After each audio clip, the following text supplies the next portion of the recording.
Bismillahirrahmanirrahim. Dear students, Assalamu alaikum. We are going to start the next topic of the last unit of Physics FSC Part 2, and that topic is nuclear fission. So, what is meant by nuclear fission? अगर मैं just introduce करूँ कि nuclear fission क्या है, it is a type of nuclear reaction. हमने बच्चों nuclear reaction पढ़े हैं, तो ये जो न्यूक्लियर फिशन है ये न्यूक्लियर रिएक्शन की एक टाइप का नाम है. अब हम किस रिएक्शन को एज ए न्यूक्लियर फिशन बोलते हैं वो हम इसकी डेफिनेशन में बच्चों अंडरस्टैंड करने की कोशिश करते हैं. सो डेफिनेशन इसकी देखें. The splitting of a heavy nucleus into two lighter nuclei of comparable masses along with the release of large amount of energy is called nuclear fission. Definition को बच्चों अंडरस्टैंड करने की कोशिश करें. हम बोल रहे हैं कि न्यूक्लियर फिशन एक न्यूक्लियर रिएक्शन की टाइप है, और इस टाइप में क्या होता है, एक बड़ा न्यूक्लियर स्प्लिट होता है दो लाइटर न्यूक्लियाइयों में जिनकी मैसेज कंपेरेबल होती हैं और साथ large amount of energy release होती है. ऐसे न्यूक्लियर रिएक्शन को न्यूक्लियर फिशन कहते हैं. अभी पहले मैं न्यूक्लियर रिएक्शन को जनरली लिखूंगा, फिर न्यूक्लियर रिएक्शन जो हम डिस्कस कर रहे हैं फिशन रिएक्शन, फिर इसकी डिस्कवरी को बयान करेंगे कि इस रिएक्शन को किसने डिस्कवर किया था. अब फिर हम बोल रहे हैं कि जो लाइटर न्यूक्लियाई बनेगी कंपेरेबल मासेस के बनेगी. अब कंपेरेबल मासेस का मतलब ये है कि nuclear split exactly two nuclei of same masses में नहीं होगा. बड़ा न्यूक्लियर स्प्लिट होगा into two nuclei of comparable mass, यानी एक न्यूक्लियस की मैस ज़्यादा होगी, दूसरे की उसे ज़रा कम हो सकती है. लेकिन वो जो दोनों न्यूक्लियाई हैं वो जो बाइंडिंग एनर्जी हाईएस्ट पॉइंट से आगे जो कर्व थी वो दोनों कंपेरेबल मैसेज उस रेंज में आएंगी. अब क्या एक बड़ा न्यूक्लियस एक और बड़े न्यूक्लियस और वेरी लिटिल फ्रैगमेंट में स्प्लिट हो सकता है या नहीं हो सकता, तो इसकी भी पॉसिबिलिटी होती है. लेकिन चूंकि मोस्ट प्रोबेबल इवेंट की बात करते हैं न्यूक्लियर फिजिक्स के अंदर, और मोस्ट प्रोबेबल इवेंट क्या है कि जब भी एक न्यूक्लियस स्प्लिट हो into two lighter nuclei of comparable masses along with the release of energy, तो उस रिएक्शन को, पर्टिकुलर रिएक्शन को हम न्यूक्लियर फिशन कहते हैं. In general nuclear fission is written as, in general nuclear fission is expressed as, कि हम nuclear fission को कैसे लिखते हैं. ए फॉल ऑन एक्स, ये हैवी न्यूक्लियस है जिसको टारगेट कहा था न्यूक्लियर रिएक्शन में. ये इंसिडेंट पार्टिकल है जिसको प्रोजेक्टाइल कहते हैं. अब रिएक्शन जब होगा तो ये स्प्लिट करेगा F1, F2, B and Q. What is a incident particle या projectile? This is the heavy nucleus which is target. F1 and F2 are the two lighter nuclei of comparable masses which are named as fission fragments. B जो मज़ीद अंदर से कोई particle emit होंगे, हम इनको emitted particle कह सकते हैं. एंड Q जो बोल रहे हैं कि इस रिएक्शन में large amount of energy release होगी. हम उस एनर्जी की बात कर रहे हैं, that is known as Q value of nuclear reaction. So here a incident particle जिसको बच्चों न्यूक्लियर रिएक्शन में हमने प्रोजेक्टाइल का नाम दिया था, एक्स हैवी न्यूक्लियस जिसको टारगेट कहते हैं बच्चों, जिसके ऊपर पार्टिकल जाकर फॉल करेगा। F1 and F2 lighter nuclei हैं जिनको फिशन फ्रैगमेंट्स बोलते हैं बच्चों। B emitted particles. Q value या जिसको एनर्जी ऑफ न्यूक्लियर रिएक्शन बोलते हैं बच्चों। तो ये न्यूक्लियर रिएक्शन को जनरली लिखने का तरीका है। तो फिर एक दफ़ा बता दूं कि it is type of nuclear reaction in which heavy nucleus is separated into two lighter nuclei of comparable masses, large amount of energy is released. Reaction is known as nuclear fission. In general, nuclear fission is written as A is allowed to fall on target nucleus 6, which is separated into two lighter nuclei of comparable masses F1 and F2. B are the emitted particles and Q is the energy which is released during this reaction. So here A is the projectile, X is the heavy nucleus, F1 and F2 are the fission fragments, B are the emitted particles and Q is the energy of the nuclear fission कह लें, nuclear reaction कह लें, या simply Q value of nuclear reaction बोलना चाहें तो बच्चों Q value of nuclear reaction भी कहते हैं। अब nuclear reaction को किस तरह से डिस्कवर किया गया, न्यूक्लियर फिशन की डिस्कवरी। अब न्यूक्लियर फिशन को कैसे और किसने डिस्कवर किया, तो इसको देखते हैं। Discovery of nuclear fission. अब बच्चों साइंटिस्ट डिफरेंट एक्सपेरिमेंट के दौरान डिफरेंट फिनोमेना ऑब्जर्व करते हैं और फिर उन फिनोमेना को एक्सप्लेन करने की कोशिश करते हैं। अब इससे पहले टॉपिक में मैंने आपको ट्रांसरेनियम एलिमेंट्स का आइडिया दिया है। तो ट्रांसरेनियम एलिमेंट का आइडिया फर्स्ट टाइम फर्मी और कोवर्कर ने पिक किया from the negative beta decay from the nucleus of radioactive element.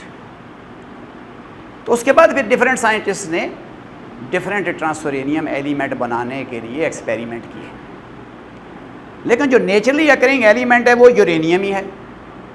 Experiment का स्टार्ट यूरेनियम से ही अक्सर साइंटिस्ट लेते थे कि यूरेनियम को किस तरह से नेपच्यूनियम या प्लूटोनियम या बाकी एलिमेंट में हम कन्वर्ट कर सकते हैं having atomic number greater than 92। तो ऑटो हान एंड स्ट्रेसमैन 1939 में यूरेनियम के साथ एक्सपेरिमेंट कर रहे थे और उनकी एक्सपेरिमेंट का मकसद क्या था कि हैवी एलिमेंट्स बनाए जाएं जिनका एटॉमिक नंबर 92 से अबव हो। तो उन्होंने नेचुरल यूरेनियम लिया, इसको बम्बार्ड किया न्यूट्रॉनों से और फिर केमिकल एनालिसिस किया। उनकी एक्सपेक्टेशन क्या थी, वो देखना चाहते थे कि क्या अब वो नेचुरल यूरेनियम के जो एटम हैं क्या वो किसी ऐसे एलिमेंट में कन्वर्ट हुए हैं जिनका एटॉमिक नंबर 92 से अबव है। लेकिन जब केमिकल एनालिसिस किया गया तो उन्होंने उस यूरेनियम के अंदर लाइटर एलिमेंट भी ऑब्जर्व किए, such as barium and krypton, strontium and xenon. तो वहाँ से फिर उन्होंने ये कंक्लूड किया कि जब हम किसी हैवी न्यूक्लियस को बम्बार्ड करते हैं न्यूट्रॉनों से तो वो स्प्लिट हो जाता है लाइटर न्यूक्लियाइयों में।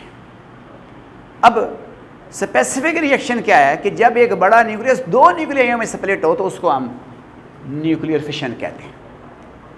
अब फिशन का जो टर्म है ये बायोलॉजिकल टर्म है जो अमीबा की प्रोडक्शन जो है जिसको रिप्रोडक्शन कहते हैं वहाँ से ली गई।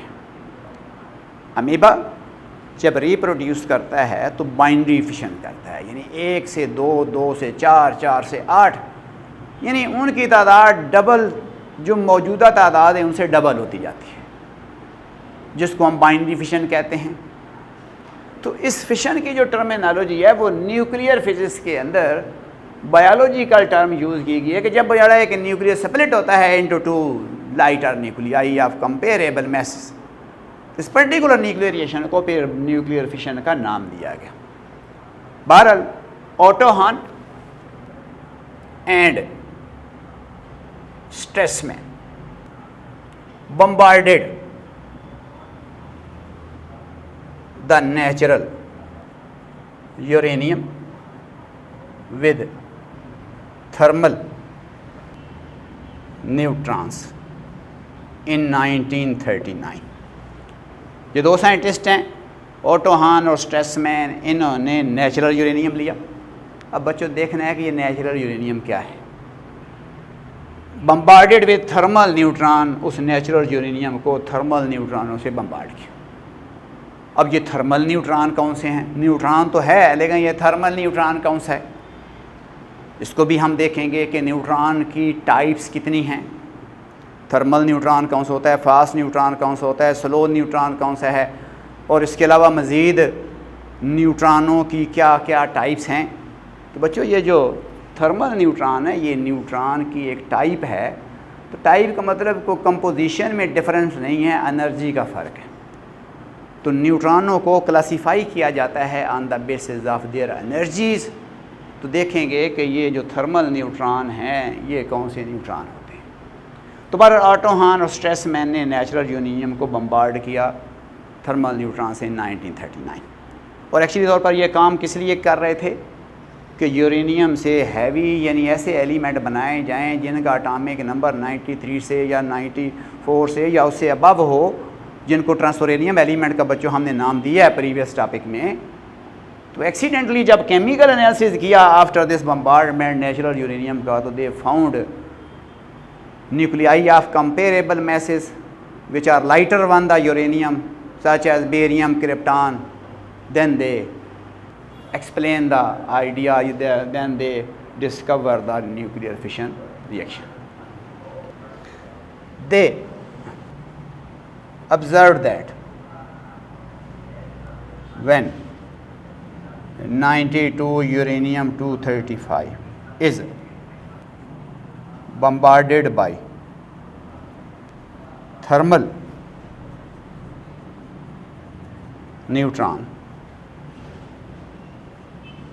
it is separated into two lighter nuclei of comparable masses, barium and krypton, along with release of 200 mega electron volt energy, 3 fast neutrons are also emitted during this nuclear reaction. So understand the discovery of the nuclear fission. Otto Hahn, Strassman in 1939 bombarded natural uranium with thermal neutron. They observed that when 92 uranium isotope 235 is bombarded by thermal neutron, it is separated into two lighter nuclei of comparable masses, barium and krypton, correspond to atomic number 56 and 36, mass number 141 and 92, along with the release of 200 mega electron volt energy. 3 fast neutrons are also emitted during this nuclear reactions. So this is the discovery of the nuclear fission, जिसको मैं equation के form में लिखूं तो इसको यूँ लिखेंगे बच्चों जी। बच्चों इसको अगर हम इक्वेशन की फॉर्म में लिखें तो यूँ लिखेंगे 0N1 92 uranium 235, here is barium, krypton 56, here 36, 14192 here plus 3 fast neutron plus 200 mega electron volt energy. So this is the heavy nucleus which is to be splitted, and these two are the fission fragments. These are the fast neutrons emitted during the fission, and this is the energy released, which is Q value of nuclear reaction. ये nuclear reaction की बच्चों Q value है. Now what is meant by the thermal neutron and the natural uranium? ज़रा इसको बच्चों देख लें, फिर बात करते हैं कि ये Q value of nuclear reaction actually तौर पर वो कहाँ से आई है, या इसकी वैल्यू 200 मेगा इलेक्ट्रॉन वोल्ट किस तरह से हम कैलकुलेट करते हैं. तो पहले ज़रा इसको अब देख लें कि ये मीनिंग क्या हैं. न्यूट्रॉन्स, मैंने बच्चों आपको बताया कि एक तो न्यूट्रॉन जिनको हम थर्मल न्यूट्रॉन कहते हैं. मैं फ्यू टाइप सिर्फ डिस्कस करूंगा कि ये थर्मल न्यूट्रॉन क्या हैं. फिर उसके बाद एपी थर्मल न्यूट्रॉन होते हैं. फिर उसके बाद स्लो न्यूट्रॉन होते हैं. नंबर 4 पे मैं रेजोनेंस न्यूट्रॉन, इंटरमीडिएट न्यूट्रॉन और at the end fast neutron. अब नज़र आ रहा है कि thermal neutron the least energetic न्यूट्रॉनों को बोलते हैं, और fast neutron most energetic neutrons को बोलते हैं, और बाकी डिफरेंट न्यूट्रॉन्स जो हैं वो एनर्जी की रेंजेस के साथ आते हैं. अब थर्मल न्यूट्रॉन किसको बोलते हैं, ज़रा इसको बच्चों अंडरस्टैंड करें. जिस न्यूट्रॉन की एनर्जी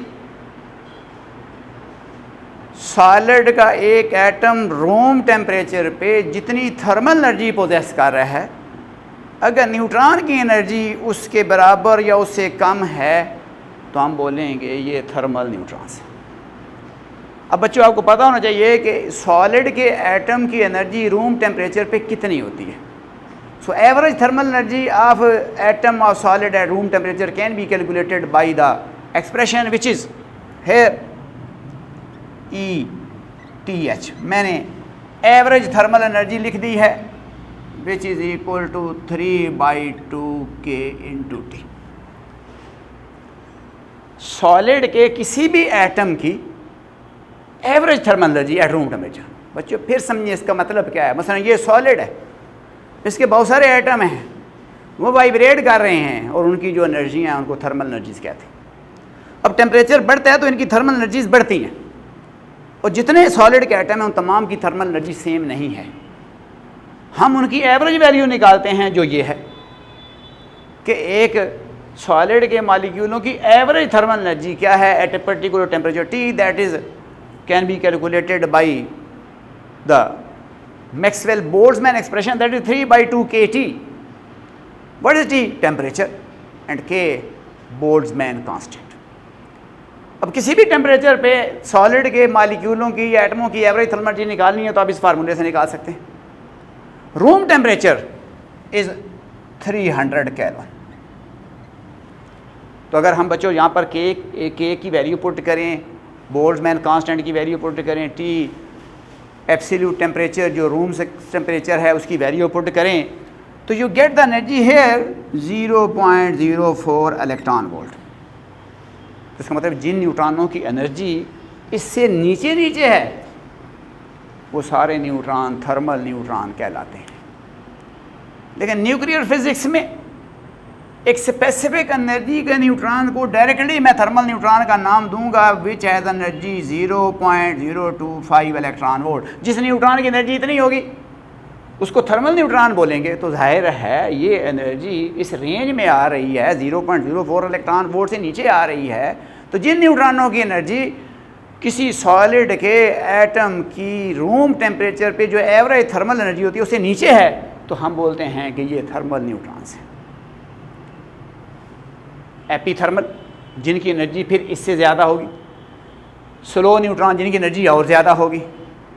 अब फास्ट न्यूट्रॉन किन को बोलते हैं?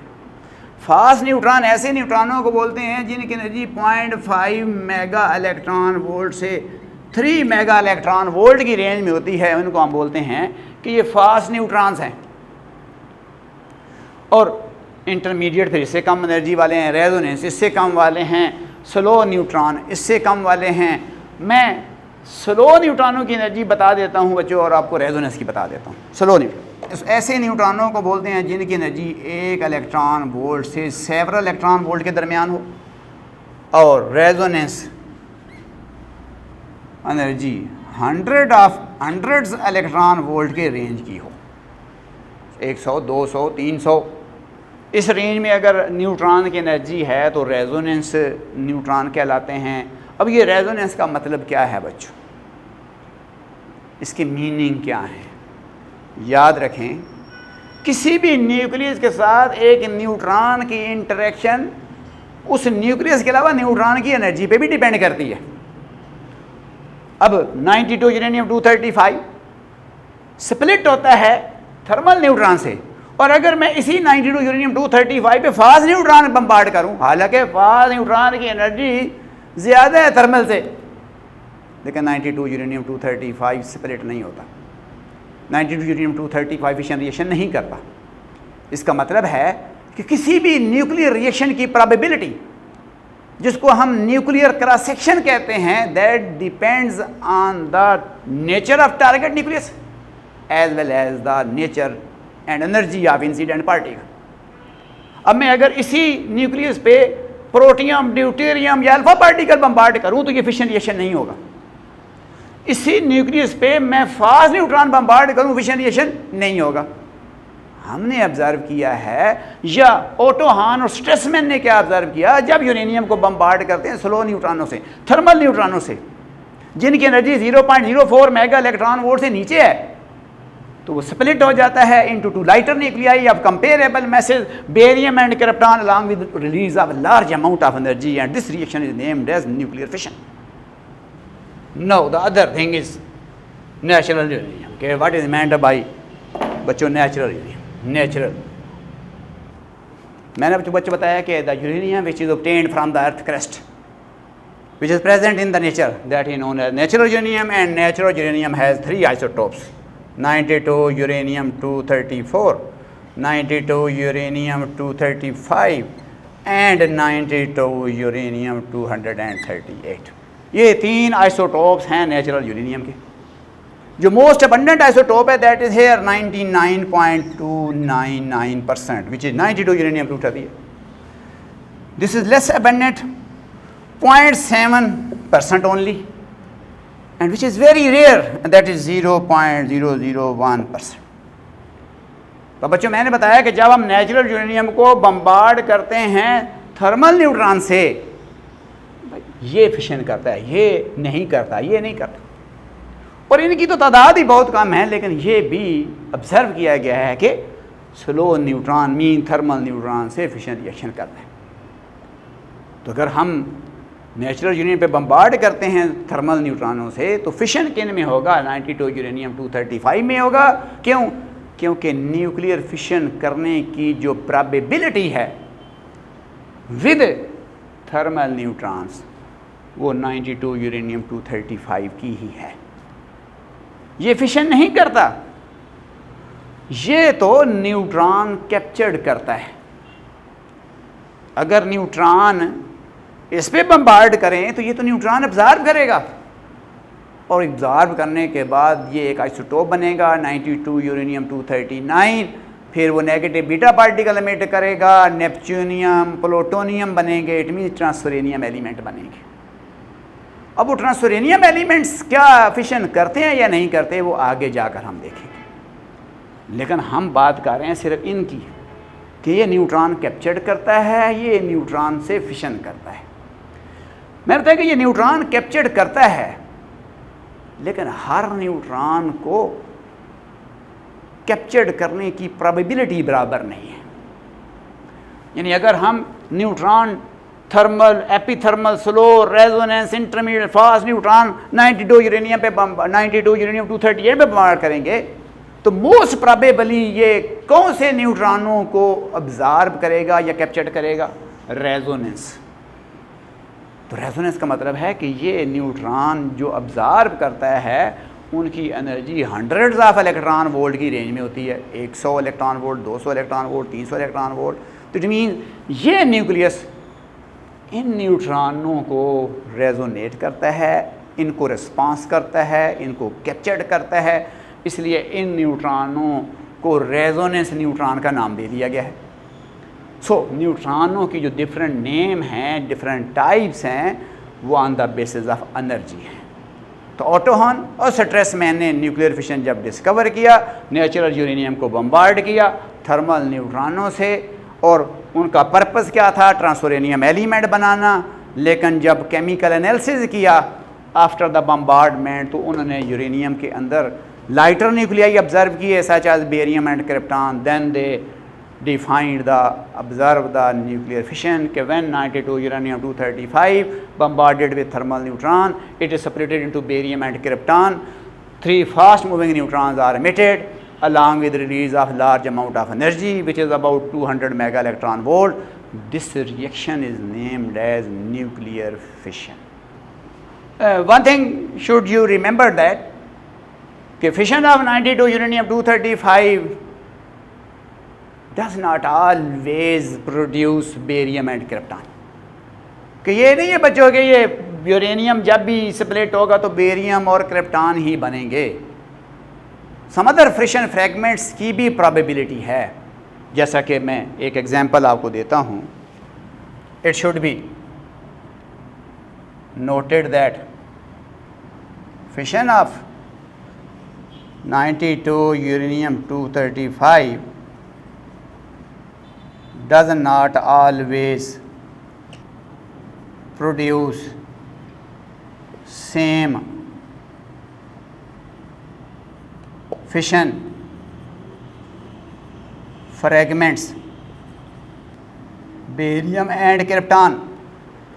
किसका मतलब ये नहीं है कि जब भी 92 U235 फिशन करेगा तो बेरियम और क्रिप्टॉन भी सिर्फ बेरियम और क्रिप्टॉन ही पैदा होंगे। This nuclear reaction may also proceed as thermal neutron bombarded on 92 uranium 235. It is splitted into strontium, xenon along with 2 fast moving neutron and 200 mega electron volt energy. Strontium 38 mass number 94 और xenon 54 mass number 140। तो अगर बच्चों ज़रा वाज़े coherency देखें तो हमें नज़र आ रहा है कि जब भी ये स्प्लिट होता है तो जो फिशन फ्रैगमेंट बनते हैं एक की मैस ज़्यादा होती है, दूसरे की कम होती है, लेकिन मोस्ट प्रोबेबली जो मैसेस का डिफरेंस है वो किस हद तक है कि एक न्यूक्लियस का मैस नियर टू 90 होगा और दूसरे न्यूक्लियस का मैस नियर टू 140 होगा। तो मोस्ट प्रोबेबली जो न्यूक्लियर फिशन होती है 92 यूरेनियम 235 की वो इनटू मास नंबर 90 एंड 140 के राउंड अबाउट होती है। एग्जैक्टली इक्वल मैसेज के न्यूक्लियाई बनने की प्रोबेबिलिटी बहुत कम है कि अगर 235 और एक न्यूट्रॉन की मास ऐड करें 236, तो ये नहीं हो सकता कि 118 मास नंबर के करस्पॉन्ड दो न्यूक्लियाई एग्जैक्टली इक्वल मास के बन जाएं, तो इसकी प्रोबेबिलिटी कम होती है।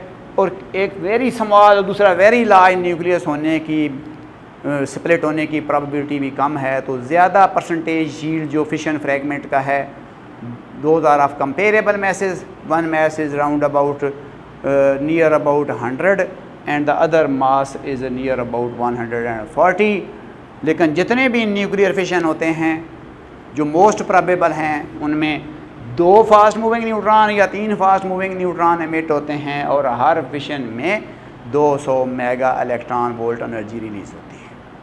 अब ये एनर्जी जो रिलीज़ हो रही है, इसको किस तरह से एवेल्यूएट करते हैं, ज़रा इसको देखते हैं। Q value of nuclear. अब बच्चों हमने जो एक पर्टिकुलर न्यूक्लियर रिएक्शन लिया है, splitting of 92 uranium 235 into barium and krypton, 3 fast moving neutron 200 mega electron volt energy. तो आप बच्चों इस चीज़ को अंडरस्टैंड करें कि ये जो एनर्जी निकली है, इसको कैलकुलेट करने के 2 तरीके। एक तरीका तो ये है कि इनकी मैसेज का सम लें, उनकी मैसेज का सम लें। डेफिनेटली इन तमाम की जो मैसेज का सम है वो कम आएगा इन दोनों की मजमूई मैस से, तो जो डिफरेंस इन मैस है वो एनर्जी में कन्वर्ट होगा। और अगर वो कैलकुलेट करें तो दैट मस्ट बी अब round about 200 mega electron volt. दूसरा तरीका क्या है, ये हैवी न्यूक्लियस है, इसकी binding energy per nucleon less है। वो इंटरमीडिएट साइज़ के न्यूक्लियाई हैं और बाइंडिंग एनर्जी कर्व में हमने पढ़ा है कि इनकी जो बाइंडिंग एनर्जी पर न्यूक्लियन है वो ज़्यादा है इसके मुकाबले में। तो जब ये सेपरेट होकर वो बनेगा, सिस्टम स्टेबलाइज होगा, तो जो difference in binding energy per nucleon है, इतनी binding energy per nucleon emit होगी, तो हम Q value of nuclear reaction binding energy per nucleon के स्टैटिस्टिक डाटा से भी ऑब्टेन कर सकते हैं। तो दोनों मेथड से अगर एनर्जी कैलकुलेट करें तो near about energy 200 mega electron volt ही बनती है। तो ज़रा इसको चेक करके देखते हैं। Sum of masses of interacting particles. हम इंटरएक्टिंग पार्टिकल की मैसेज का सम करते हैं, यानी इसकी मैस और इसकी मैस को ऐड करते हैं। ये दोनों हमारे इंटरएक्टिंग पार्टिकल्स हैं, दोनों की मैसेज को सम करें। ये 92 यूरेनियम 235 की मैस है, न्यूट्रॉन की मैस ऐड करें 1.00867 U। टोटल मैस निकालें। अगर मैं इसको राउंड ऑफ अगर करके लिखूं तो जैसे बुक पे बच्चों लिखा हुआ है 1.0087, तो you get the value here.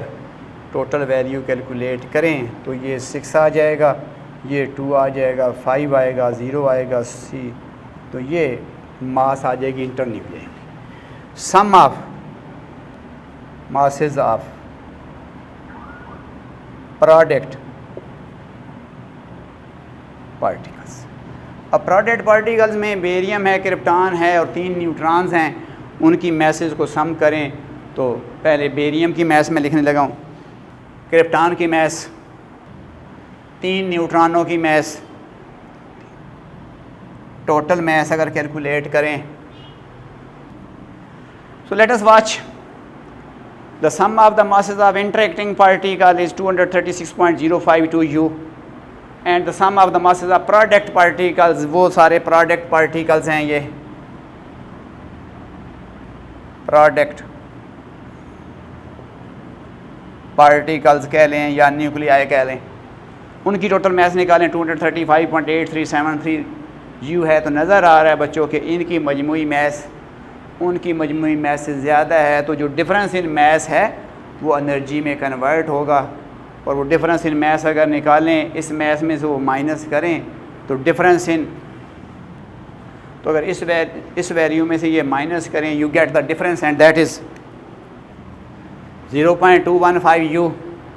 और एनर्जी रिलीज निकालें अगर 0.215 U multiply 931 mega electron volt per U, we get about 200 mega electron volt energy.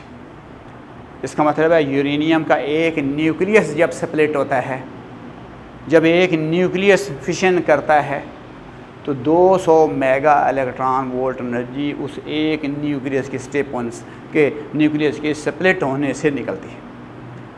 अब अगर हमारे पास यूरेनियम के बहुत सारे न्यूक्लियाई हों, लार्ज अमाउंट ऑफ यूरेनियम मौजूद हो, तो tremendous amount of energy obtain कर सकते हैं इस मेथड से, which will be the largest source of energy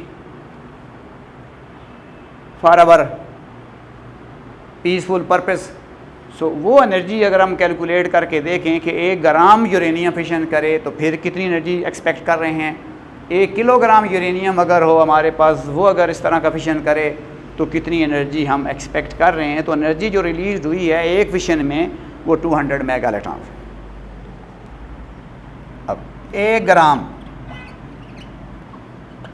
natural uranium has 10 raised to power 19 atoms of 90 uranium 235। कहेगा अगर 1 ग्राम हमारे पास नेचुरल यूरेनियम है तो उसमें 10 raise to power 19 atom 92 uranium 235 के होंगे। और अगर ये सारा 1 ग्राम अगर natural uranium 1 gram natural uranium undergoes fission,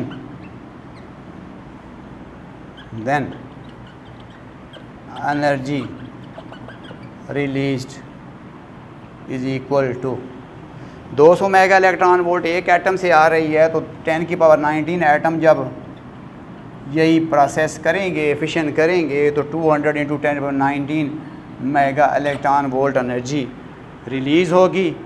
और अगर 1 किलोग्राम यूरेनियम है तो 1000 टाइम एनर्जी और ज़्यादा रिलीज़ होगी, क्योंकि 1 किलोग्राम में फिर नंबर ऑफ़ एटम्स 1000 टाइम ज़्यादा हो जाएंगे और एनर्जी की जो अमाउंट है during the fission of 1 kilogram uranium वो और ज़्यादा हो जाएगी।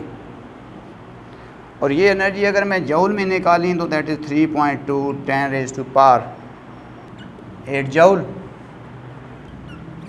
1 kilogram natural uranium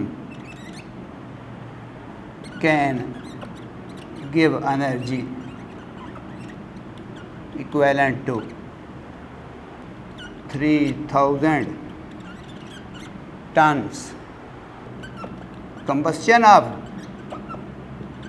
3000 tons of coal। अब बच्चों अंडरस्टैंड करें कि इस एक इवेंट में कितनी एनर्जी रिलीज़ हो रही है। That can be calculated by taking the difference between the sum of masses of the interacting particle, sum of masses of product particles, difference we get here, and the energy release during the fission of 1 atom या 1 nucleus, that is 200 mega electron volt. If we have 1 gram natural uranium, it contains 10 raised to power 19 atom of 92 uranium 235. If all these atoms undergo fission reaction, then total energy release must be 200 into 10 raised to power 19 mega electron volt। और अगर joule में convert करें तो 3.2 10 raised to power 6 joule. 1 kilogram natural uranium अगर हमारे पास है और 3000 ton कोयला है, तो अगर 3000 टन कोयला को जलाएं जितनी एनर्जी निकलेगी वो 1 किलोग्राम नेचुरल यूरेनियम का अगर फिशन करें तो उसमें से उतनी एनर्जी निकल सकती है। तो एक तो मेथड ये है कि हम एनर्जी निकाल सकते हैं by taking the difference between the sum of rest masses of the interacting particles and the sum of rest masses of product particle. Another way to calculate this energy is as that is very easy one. अब हमें बच्चों पता है कि uranium की जो binding energy